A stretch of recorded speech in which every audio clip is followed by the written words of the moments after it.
इस विषय को लेकर और कुछ वो स्थानीय समस्याएं हैं उनको लेकर भाई हमारी प्रधान जी की मीटिंग करवा पूरी तैयारी करके रखेंगे। पहले अनुभव कम था फिर भी हम पीछे नहीं, और अब की बात तो काफ़ी कुछ आपके साथ रह के सीखने को मिल रहा है। आज भिवानी जिले की मीटिंग ली है कार्यकर्ताओं के, अपने सभी पदाधिकारियों की। और यहाँ पे पदाधिकारी हमारे सामने राकेश जी बैठे हैं, चौधरी साहब बैठे हैं, तो और भी सभी लोग यहाँ पे मौजूद हैं। तो अभी जो देश के लिए जो नए आफत आ रही है, जो विदेशों से समझौते कर रहे हैं और उसमें आयात कर कम कर रहे हैं, जिसमें 7 फसलें हैं, सेब है, मीट है, दूध है।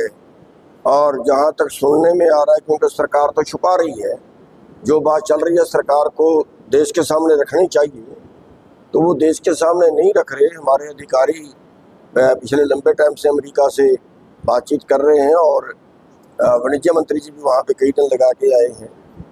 तो जो सुनने में आ रहा है कि आयात कर जो है बाहर से कम करेंगे, और अगर आयात कर कम होता है तो इसका मतलब ये है कि अमेरिका या और जो दूसरे देश हैं उनसे सस्ता खाद्यान्न भारत में आएगा। और उसका इनका जो टारगेट बता रहे हैं कि केवल खाद्यान्न का 10 लाख करोड़ का है, और जो बाकी सामान है तो 5 लाख करोड़ का उसका है। इसका मतलब ये होगा कि यहाँ की खेती बिल्कुल ख़त्म होगी। और क्योंकि अमेरिका जैसे देशों के अंदर या दो दूसरे देशों के अंदर बड़े प्लॉट हैं, बड़ा किसान है, और आबादी उनकी कम है, कम आबादी में भी थोड़े लोग खेती में हैं। हमारी तो आधी आबादी खेती के पे जीवित है। तो अगर बाहर से सस्ता आयात होता है और इतनी बड़ी भारी मात्रा में होता है, तो फिर ये मान लो कि भारत का किसान और किसान से जुड़े धंधे, चाहे उसमें मंडियां हैं, चाहे उसमें कोई छोटे फैक्ट्री है, चाहे उसमें ये कह लीजिए कि छोटे दुकान वाले हैं, वो सारे जो है उनका सारा कारोबार खत्म होगा। और उसके साथ साथ ये तो किसान की मैं बात कर रहा हूँ, उसके साथ साथ जैसे अब हाईवे बन रहे हैं और हाईवे के नज़दीक बाज़ार बनने शुरू हो गए हैं।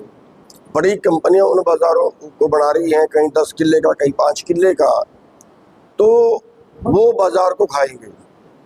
और जो ऑनलाइन कंपनियां आ गई हैं मार्केट में, अभी 10% कारोबार तो भारत का खा चुकी हैं दुकान वालों का। अभी और आगे बढ़ेगा तो दुकान वाले भी सारे के सारे खाली होकर सड़कों पे आएंगे। और बेरोजगारी का हाल यहाँ पे पहले ये है कि यहाँ भारत में कोई काम तो है ही नहीं, और यहाँ पे जो युवा है वो देश छोड़ के विदेशों को जा रहा है। और उसके ऊपर जो भारत के पास है वो भी सारा कारपोरेट के ऊपर लुटाया जा रहा है। पिछले 10 से 11 साल के अंदर 16 लाख करोड़ बड़ी कंपनियों का, बड़े पूंजीपतियों का माफ किया जा चुका है। जो गरीब है वो और गरीब हो रहा है, गरीबों की संख्या बेतहाशा बढ़ रही है और अमीरों के पास धन बेतहाशा बढ़ रहा है। अभी 9 लोगों के पास 50 करोड़ लोगों से ज़्यादा की संपत्ति है।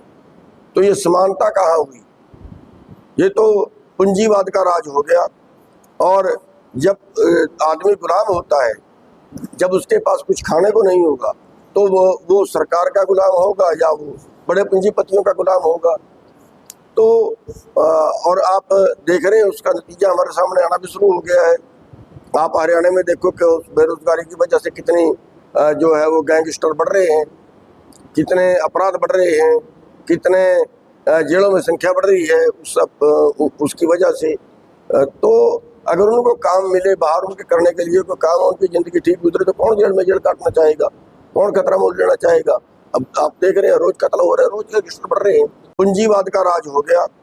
और जब आदमी गुलाम होता है, जब उसके पास कुछ खाने को नहीं होगा, तो वो सरकार का गुलाम होगा या वो बड़े पूंजीपतियों का गुलाम होगा।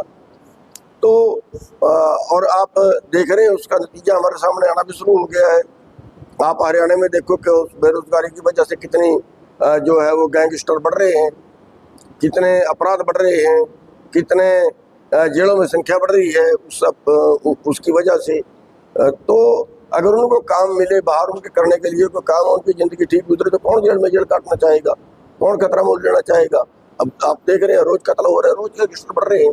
बीमा तो महा घोटाला है ही। अब बीमा में तो आप देखोगे, फसल का बीमा हो गया, कई जगह हमारे सामने आके जब वो अगर तो बीमा नहीं देना पड़ा तो प्रीमियम हजम हो गया, अगर प्रीमियम देना पड़ा तो साल बाद प्रीमियम वापस कर दिया, कह रहे जी गलत भरा गया था, तारीख निकल गई थी, ठीक है। या कहीं बीमा देना ही पड़ गया, बात जैसे अब 350 करोड़ का बता रहे हैं उनका क्लेम बढ़ता है, या वो 2 साल बाद दिया गया, अभी 2023 का बीमा नहीं मिला तो 2 साल बाद वो दिया गया, उस 2 साल का ब्याज तो वो खा ही गए। मान लिया 500 करोड़ रुपया कंपनी को देना पड़ा और 500 करोड़ रुपया उसने 2 साल तक नहीं दिया गया, तो उसका ब्याज तो खा ही गए। तो ये सारी सरकार से मिली भगत करके कंपनियां बना रही हैं और मिली भगत करके और बस वो नेताओं को सेटल करते हैं और लूटते हैं। और दूसरी चीज जो आपने कही एमएसपी की बात, एमएसपी तो बहुत दूर की कहानी रहेगी। मैं ये कह रहा हूँ जिस रेट पे बिक रही है ना अभी मार्केट में, वो भी नहीं मिलेगा। मान लिया आज मक्का है, मक्के का एमएसपी तो 2400 है, लेकिन मार्केट में रेट 2000 है। अगर अमेरिका से मक्का आता है तो ये 2000 नहीं बिकेगा, ये 1500 में बिकेगा। देखिए इनका जो पोल गढ़ने थे, वो पोलों के लिए हम भी यहाँ पे संघर्ष करते रहे हैं और उसके बाद एक पॉलिसी बनी भी है जिसमें उन्होंने ये कहा है कि जितना टावर के नीचे ज़मीन आएगी उसके 1 मीटर बाहर तक उसका जो रेट होगा उसका 2 गुना देंगे, ऐसा उन्होंने कहा है। लेकिन उसमें एक समस्या ये आ रही है कि वो मार्केट रेट उन्होंने कहा है, अब प्रशासन क्या करता है उसका डीसी रेट थोप देता है, मार्केट रेट निकालने का फार्मूला ही नहीं है उनके पास। वो तो कहते हैं जी रजिस्ट्रियाँ दिखाओ, पर रजिस्ट्रियाँ उसकी होती नहीं है, क्योंकि अब मान लिया मेरे को ज़मीन खरीदनी है तो मैं तो उस रेट पे खरीदूंगा जितने कम से कम वो फीस देनी पड़े। तो वो एक समस्या सारी जगह पे आ रही है। लेकिन उसमें एक ये कहा था, हमारी सीएम साहब से बात हुई थी, उन्होंने कहा था कि जो हाईएस्ट रजिस्ट्री होगी वो मान लेंगे, लेकिन प्रशासन से जब बात करते हैं वो मानने के लिए तैयार नहीं है। अब पता नहीं उसका कोई नोटिफिकेशन जारी नहीं किया सरकार ने या क्या कन्फ्यूजन है, उसके बारे में मैंने बात चलाई थी, सीएम साहब से बात हुई थी। सीएम साहब ने कहा भाई जो हाईएस्ट रेट है वो मानेंगे। मान लिया पिछली 10 रजिस्ट्रियाँ हैं, किसी इलाके की 20 रजिस्ट्रियाँ हैं, उसमें जो हाईएस्ट रेट है वो मानेंगे, लेकिन कई जगह वो भी नहीं मान रहे हैं। जमुनानगर में भी हमारे सामने झगड़ा आया, डीसी से बात हुई, वो करे हमारे पास तो कोई ऑर्डर नहीं है। तो उसमें ये है कि सरकार को जल्दी सुलटाना चाहिए और जहाँ भी झगड़े हो ऐसे जल्दी सुलटाने चाहिए। और ये तो बहुत पुराना है और इसकी वजह से तो कई जगह जो है वो लाइनें रुकी पड़ी हैं, 4-5 जगह तो हरियाणा में रुकी, जमुनानगर में भी है। वो कह रहे हैं मार्केट में पैसे निकालेंगे, बताओ है क्या आपकी ज़मीन का सब रेट है, मौके पर एक